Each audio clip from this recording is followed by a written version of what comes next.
जय हिंद दोस्तों। उत्तराखंड के चंद का आज हम 5वां भाग स्टार्ट करने जा रहे हैं। पिछले भाग में हमने पढ़ा था रुद्रचंद के बारे में।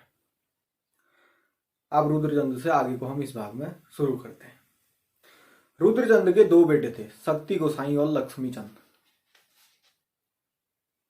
बड़े बेटे का नाम था शक्ति गोसाई।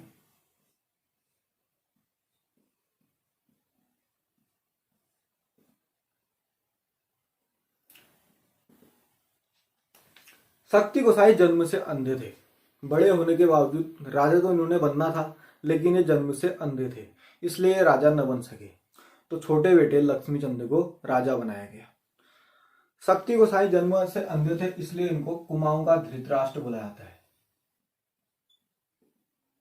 कुमाऊं का धृतराष्ट्र किसको बोला जाता है? शक्ति गोसाई को बोला जाता है। लक्ष्मी चंद भले राजा हो, लेकिन उसके एडमिनिस्ट्रेट का काम यानी प्रशासनिक नीतियां शक्ति गोसाई देखता था। शक्ति गोसाई के अनुसार ही लक्ष्मी चंद की प्रशासनिक नीति चलती थी।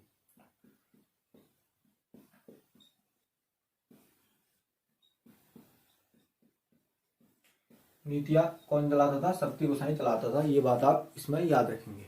तो अब हम चलते हैं चंद वंश के 46वें राजा लक्ष्मी चंद के पास। लक्ष्मी चंद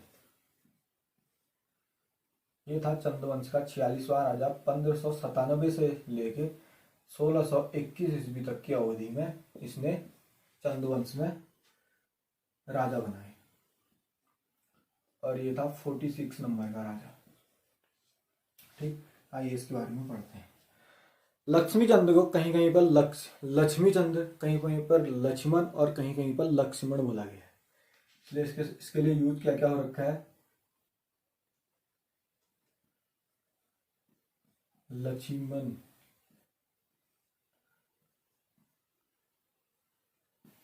लक्ष्मी चंद,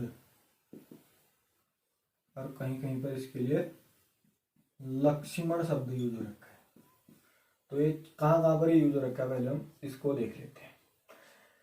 लक्ष्मण शब्द का जो यूज हो रखा है, ये हो रखा है मूनाकोट ताम्रपत्र में।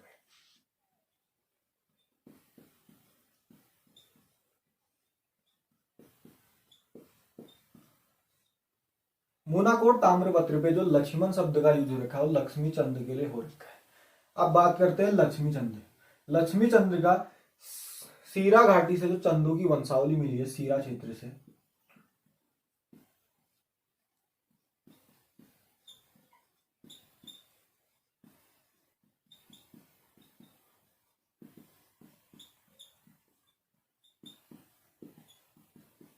वंशावली में इसका नाम हो रखा है लक्ष्मी चंद। ठीक, और उसके बाद बात करते हैं हम लक्ष्मण की। ये लक्ष्मण शब्द इसके लिए यूज हो रखा है मानवोदय काव्य में। मानवोदय काव्य, मानवोदय काव्य कवि भरत की लिखी हुई पुस्तक है। ठीक, जो उसने लिखी थी गढ़वाल शासक, पवार शासकों के दरबार में। तो मानवोदय काव्य में चर्चा यह है कि लक्ष्मण चंद्र यानी लक्ष्मी चंद तथा गढ़वाल के नरेश महपति शाह के बीच युद्ध हुआ, और उस युद्ध में महपति लक्ष्मी चंद हार गया। ठीक, मानवोदय काव्य में किस बात की चर्चा है कि गढ़वाल के नरेश महिपति शाह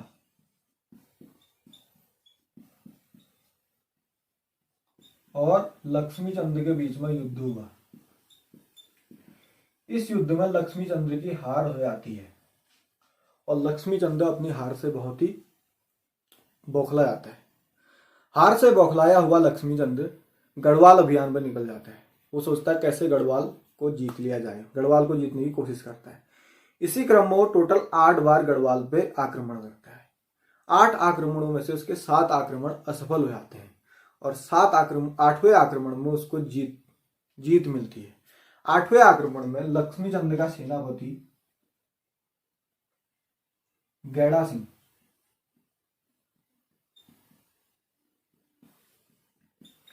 गढ़वाल के सेनापति खत्तर सिंह के साथ इसकी लड़ाई होती है।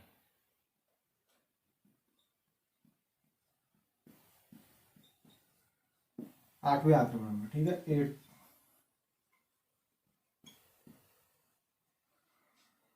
गैड़ा सिंह खत्तर सिंह के बीच में युद्ध होता है और खत्तर सिंह को गैड़ा सिंह मार डालता है और इस युद्ध में गैड़ा सिंह की जीत होती है। अपने जीत के प्रतीक यानी जीत की खुशी में एक प्रतीक संकेत के रूप में वो क्या करता है, एक पहाड़ी पे आग जलाता है। खगमरा की पहाड़ी में, अल्मोड़ा की पहाड़ी में वो क्या करता है, आग जलाता है, जिसको खतड़ुआ बोला गया। तो इसी टाइम से जब ये गैड़ा सिंह की खत्तर सिंह पे विजय हुई तो कुमाऊं में एक त्योहार मनाने लग गए, खतड़ुआ। खतड़ुआ त्योहार मनाया जाने लगा और आज भी कुमाऊं के क्षेत्र में खतड़ुआ त्योहार मनाया जाता है, लेकिन खतड़ुआ कुमाऊं के क्षेत्र में आज पशुओं का त्योहार है।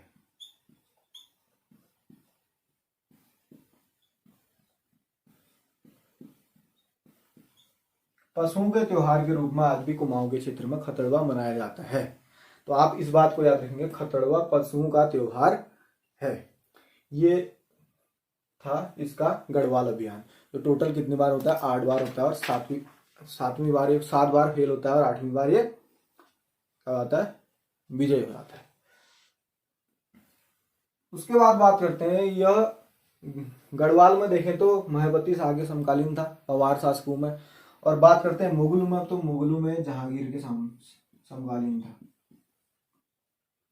जहांगीर के समकालीन था। लक्ष्मीचंद मुगलों के सामने भीगी बिल्ली बना रहता था। यह मुगलों का कहा हुआ बिना सोचे समझे बिल्कुल उनकी हाँ में हाँ मिला दिया करता था और एक प्रकार से कहें तो मुगलों के सामने उनका चमचा बना फिरता था। इसलिए लोगों ने इसका नाम लखुली बिराली रख दिया।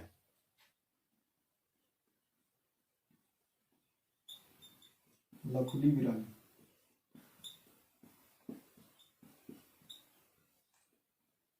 ठीक है, लोगों ने इसका नाम क्या रख दिया, लखुली बिराली रख दिया। ठीक, अब बात करते हैं इसकी प्रशासनिक व्यवस्था की। प्रशासनिक व्यवस्था, जैसे कि आप जानते हैं, आपको पहले बताया था कि इसकी प्रशासनिक व्यवस्था, प्रशासनिक नीतियां शक्ति गोसाई लागू करता था। तो प्रशासनिक व्यवस्था जितनी भी इसकी थी, जितने भी इसने नियम लगाए थे, वो शक्ति गोसाई की नीतियों पर लागू थे। प्रशासनिक व्यवस्था में इसने क्या किया, सबसे पहला कार्य इसने 2 प्रकार की कचहरियां बनाई, 2 प्रकार की कोर्ट बनाए इसने।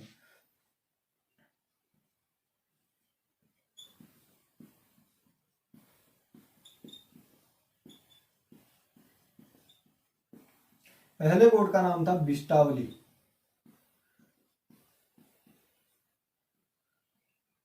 और दूसरी कचहरी इसने बनाई न्योवली। बिष्टावली जो कचहरी थी, इसमें सैन्य मामले, कोई भी सैन्य मामला है, इसके बारे में अगर इसके उसमें अगर न्याय चाहिए तो उसके लिए उसको बिष्टावली कचहरी में जाना पड़ता था। और जो आम मामले होते थे, आम मामलों के न्याय के लिए किस में जाना पड़ता था, न्योवली कचहरी में। इसलिए बिष्टावली क्या था, सैन्य मामले, सैन्य मामले में न्याय हेतु, और आम मामले में न्याय हेतु, अन्य मामले में न्याय हेतु न्योवली कचहरी में जाते थे। और यहाँ प्रत्येक नागरिक, हर आदमी जा सकता था यहाँ। ये इसकी 2 कचहरियां थी। इसने मल्लवंशी राजाओं की इस प्रशासनिक व्यवस्था को, नीतियों को अपनाया था। इसने किसको अपनाया था, मल्लवंशी राजाओं को बोला जाता है रेका राजा। रेकाओं की शासन नीति अपनाई थी इसने, शासन नीति को अपनाया था इसने। अपने जो इसके जो राज्य के लोग थे, यानी राज्य के जो अधिकारी थे, कर्मचारी को 3 श्रेणी में बांटा था।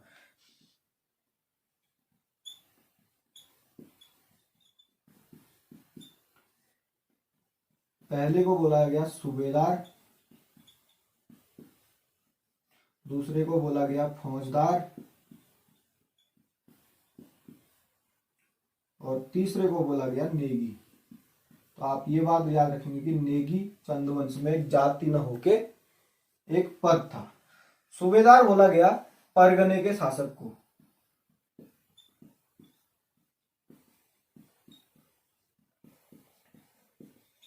परगने का शासक सूबेदार कहलाता था। फौज का सबसे बड़ा जो ऑफिसर होता था उसको फौजदार बोला गया था, फौज का अधिकारी।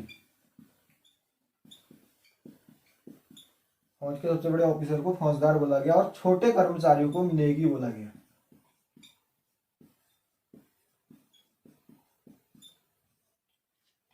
ये 3 श्रेणियों में उसने राज्य के अपने कर्मचारी को रखा गया। परगने के शासक को सूबेदार की श्रेणी में रखा, फौज के अधिकारियों को फौजदार श्रेणी में रखा और अन्य राज्य के छोटे कर्मचारियों को नेगी कैटेगरी में रखा इसने। ठीक, और आप ये याद रखना, नेगी एक कास्ट न होके चंदू के टाइम पे एक क्या था, पद का नाम था। इसके बाद बात करते हैं इसके टैक्स के बारे में। इसने दारमा घाटी के शौकों के कर्तव्य और अधिकारों को निर्धारित किया और वहां बंदोबस्त करवाया। बदले में इसने शौकों से भी टैक्स लिया। अब बात करते हैं इसके टैक्सों के बारे में। देखिए, चंद्रवंश के टाइम पे जो सबसे ज्यादा टैक्सेस लगाए थे वो लगाए थे लक्ष्मी चंद ने। ठीक, तो जितने भी टैक्स आएंगे अधिकतर टैक्स किसने लगाए थे, लक्ष्मी चंद ने लगाए थे। सबसे पहला इसने काम क्या किया, शौकों पे भी टैक्स लगाया।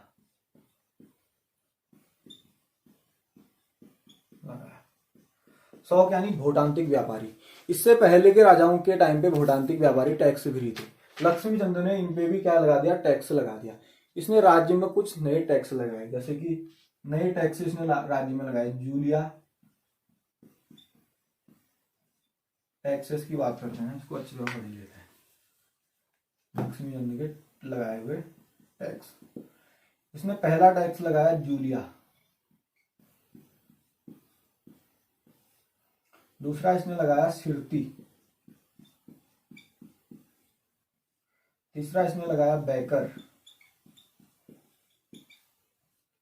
चौथा इसने लगाया राखिया, या इसको राखिया भी बोलते हैं। ठीक, इस प्रकार के इसने कर लगाए। और 2 कर इसने और लगाए, साहू और रतगोली।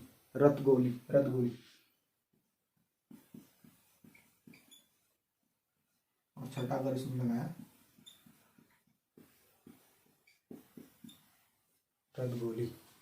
रतगोली या रतगली हो गए, रतगली।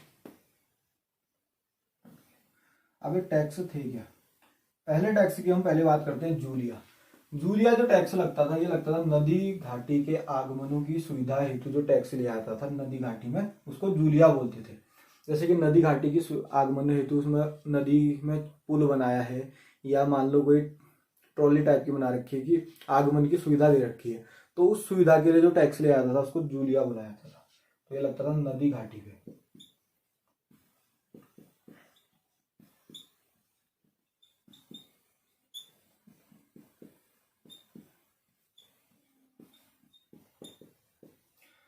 दूसरा सिरती नाम का जो कर था, सिरती कर लगता था। सिरती एक ऐसा कर होता था जो केवल नगद के रूप में दिया जाता था। अन्य करों को आप नदी घाटी में जूलिया कर देना, आप इसको अनाज के रूप में भी दे सकते थे और नगद के रूप में भी दे सकते थे, लेकिन सिरती कर को केवल नगद रूप में देता है।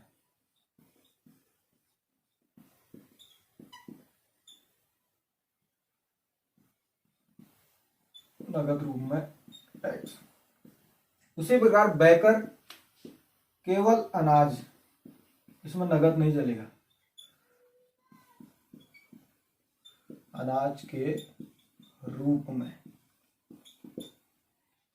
रक्षिया या राखिया नाम का जो कर देना पड़ता था, ये देना पड़ता था रक्षाबंधन पे।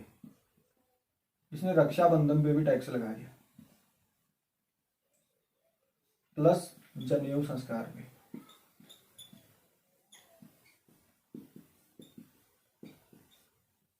जो टैक्स देता था उसको बुलाया था रखिया या राचिया टैक्स। साहू और रदगली टैक्स जो दिया जाता था, ये दिया जाता था लेखकों को।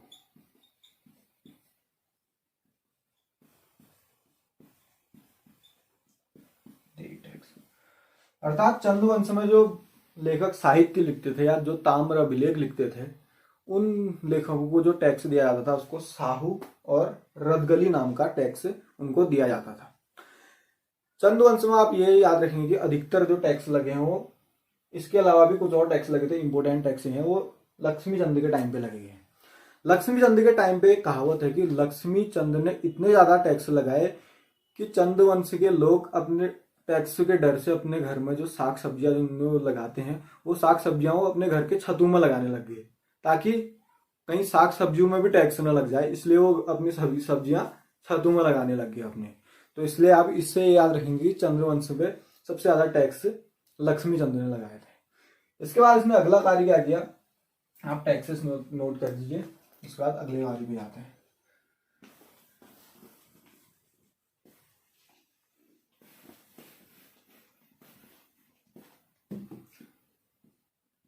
इसने भूमि बंदोबस्त कार्यालय खोला।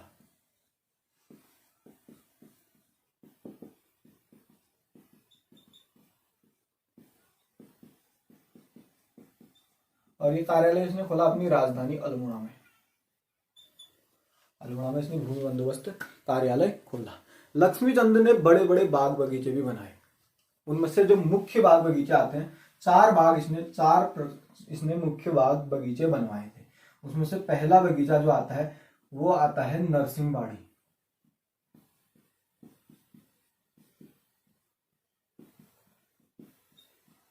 दूसरा आता है पांडुखोला। पांडुखोला बगीचा भी लक्ष्मीचंद द्वारा बनाया गया है। तीसरा आता है कबीला, और चौथा इसका आता है लक्ष्मेश्वर कबीना है, कबीना लक्ष्मेश्वर बगीचा, लक्ष्मेश्वर बाग या बगीचा, कुछ भी कह लो उसको। ये 4 बाग किसने बनवाए थे? लक्ष्मीचंद ने बनवाए थे। 1602 में लक्ष्मीचंद ने बागनाथ मंदिर का जीर्णोद्धार करवाया और वहां शिवलिंग पे ताम्र धातु चढ़वाई। यानी 1602 में इसने क्या किया? बागनाथ मंदिर का रिपेयरिंग की। बागनाथ मंदिर बागेश्वर, इसकी क्या की? इसने जीर्णोद्धार करवाया, यानी रिपेयरिंग की, उद्धार करवाया और शिवलिंग पे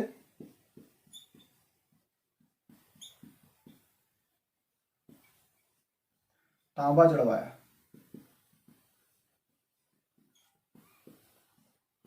शिवलिंग पे तांबा धातु इसने चढ़वाई थी। इसके बाद बात करते हैं लक्ष्मीचंद के अन्य कार्यों के बारे में। लक्ष्मीचंद के 3 पुत्र थे। अब होगा इसका उत्तराधिकार। इसके बाद क्या हुआ? लक्ष्मीचंद के 3 पुत्र थे।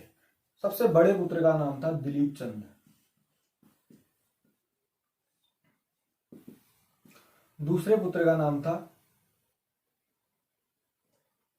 विजय चंद, और इसका जो तीसरा पुत्र था उसका नाम था त्रिमल चंद। 1616 लगभग आते आते लक्ष्मीचंद का क्या हुआ? लक्ष्मीचंद बूढ़ा हो गया, तो उसने अपने सबसे छोटे पुत्र, इन तीनों में सबसे योग्य जो पुत्र था जो इसका, वो त्रिमल चंद्र था। तो 1616 में ये अपने पुत्र त्रिमल चंद को राज्य सौंप देता है, लेकिन अपने संरक्षण में, मतलब उसको एक कुमार महाराज का पद देता है।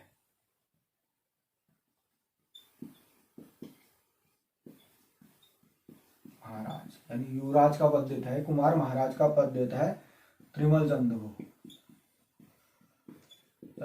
और शासन इसको सौंप देता है। लेकिन राजा कौन होता है? लक्ष्मीचंद ही होता है। बस उसके संरक्षण में शासन कौन करता है? त्रिमल चंद करता है। 1621 से लेके 1624 तक, नहीं 1616 से लेके 1621 तक त्रिमल चंद शासन करता है। लेकिन जब लक्ष्मीचंद मरने वाला होता है उससे पहले वो 1621 में राजा बना देता है दिलीप चंद को। 1621 में राजा बन जाता है दिलीप चंद।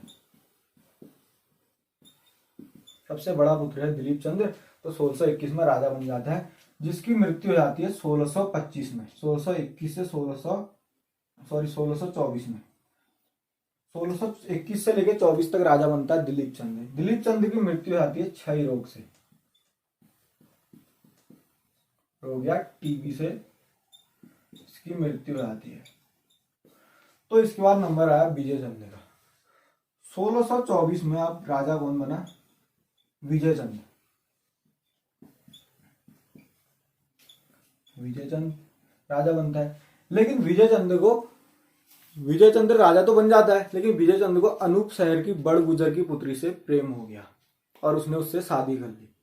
जिस कारण जो शादी थी उनकी, जो उन्होंने शादी कर ली थी, ये शादी चंद वंश की संस्कृति के खिलाफ थी और जिस कारण उसके राज्य के जो लोग होते हैं और उसके राज्य के अधिकारी उसके खिलाफ हो गए और विद्रोह करने लगे, जिससे अराजकता का माहौल वहां उत्पन्न हो गया। तो त्रिमल चंद पहले तो कुमार महाराज बना ही था, दूसरा योग्य भी था और इसको गद्दी की लालसा थी ही थी, क्योंकि एक बार पहले राजा बन चुका है, मतलब लगभग राजा तो बना ही था, तो पहले राजा बन चुका था तो उसको गद्दी की लालसा थी।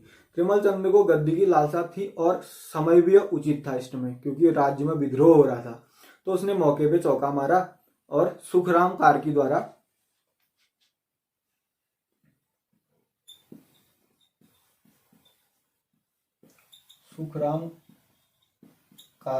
क्या करवा दिया, त्रिमल चंद्र को मरवा डाला 1625 में। और 1625 में राज्याभिषेक हो गया त्रिमल चंद का। त्रिमल चंद ने सुखराम कार्की द्वारा 1625 में विजय चंद को मरवा दिया। ठीक, उसके बाद 1625 में त्रिमल चंद खुद राजा बन जाता है। ठीक है, इसका राज्याभिषेक हुआ और अब ये राजा बन गया। त्रिमल चंद के बारे में अब हम देखें। त्रिमल चंद 1616 से 21 तक कुमार महाराज के पद पे तो था ही था। 1625 से लेके 1638 तक अब ये राजा के पद में रहा। इसके बारे में राजा के पद में रहा। त्रिमल चंद शाहजहां के समकालीन था। शाहजहां के समकालीन त्रिमल चंद था। जैसे लक्ष्मी चंद जहांगीर के समकालीन था, तो त्रिमल चंद शाहजहां के समकालीन था। अब देखिए, त्रिमल चंद एक कुशल शासक था। गद्दी पर बैठते ही त्रिमल चंद ने सर्वप्रथम राज्य के षड्यंत्रकारियों का इंतजाम किया, मतलब उनका इलाज किया, इसने स्टार्ट किया, ताकि विजय चंद के साथ जो घटना हो रखी है षड्यंत्र के तहत, जैसे सुखराम कार्की के द्वारा त्रिमल चंद ने विजय चंद को मरवाया है, कहीं उसी प्रकार कोई और आके न त्रिमल चंद को न मरवा दे। इसलिए वो सबसे पहले क्या करता है, राज्य के षड्यंत्रकारियों का इलाज करता है, उनका इंतजाम करता है। ठीक, उसने विजय चंद्र के हत्यारे सुखराम कार्की को सबसे पहले इसकी हत्या की। उसने त्रिमल चंद्र ने सबसे पहले सुखराम कार्की को ही उड़ा दिया। ठीक, उसके बाद उसकी जो विजय चंद्र की मृत्यु की साजिश में जो जो लोग शामिल थे, ठीक है, जितने लोग शामिल थे, नौकर और रसोई आदि जो थे, उनको उन्होंने निकाल दिया। निकालने के बाद अपने विश्वास पात्र रसोइये और नौकरों को उसने अपने राज्य में रखा। ठीक है, पदाधिकारी को उनको रखा। और त्रिमल चंद के टाइम क्या हुआ, इसके बाद त्रिमल चंद के टाइम पे खसों का विद्रोह हो जाता है। त्रिमल चंद के टाइम पे छक्ता और ध्योनी रोग,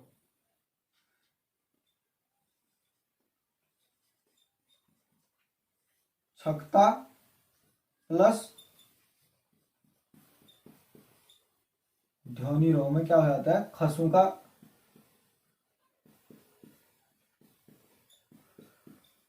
विद्रोह हो जाता है। इस विद्रोह को त्रिमल चंद बहुत ही कुशलता के साथ और बहुत ही साहसिक ढंग से इस विद्रोह को दबाता है और खसों को पराजित कर लेता है। सफलतापूर्वक इस विद्रोह का दमन कर लेता है। ठीक है, त्रिमल चंद के टाइम पे एक ये घटना हुई थी। अब आप यहाँ पर एक फैक्ट देखिए, एक फैक्ट यहाँ पर एक बचता है, आप इसको नोट कीजिए। उसके बाद हम एक फैक्ट देखते हैं। ठीक,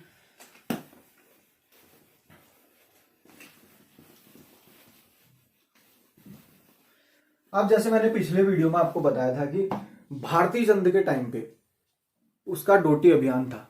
भारती चंद के डोटी अभियान में उसके पुत्र रत्नचंद ने सेनापति के रूप में उसकी सहायता की थी और उसको सोर, सीर और थल का क्षेत्र जीत के दिया था।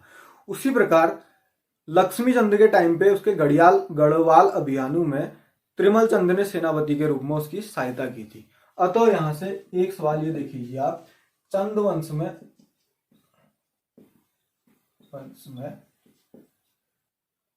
दो राजा, केवल दो शासक जिन्होंने सेनापति का काम किया, एज सेनापति काम किया।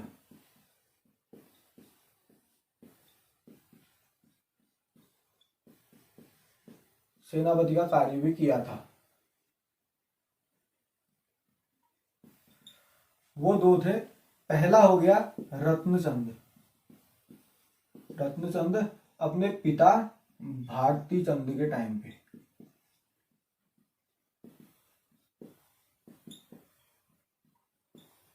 समझ। और दूसरा हो गया त्रिमल चंद,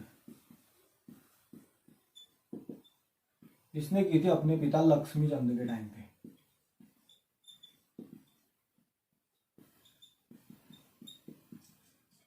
ये एक फैक्ट है, इसको आप देख लीजिए।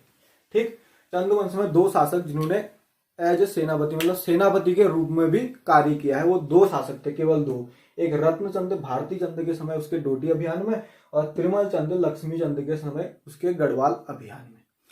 तो आप आज की क्लास यहाँ पर समाप्त करते हैं। अब इससे आगे की हिस्ट्री हम अगले भाग में पढ़ेंगे। धन्यवाद।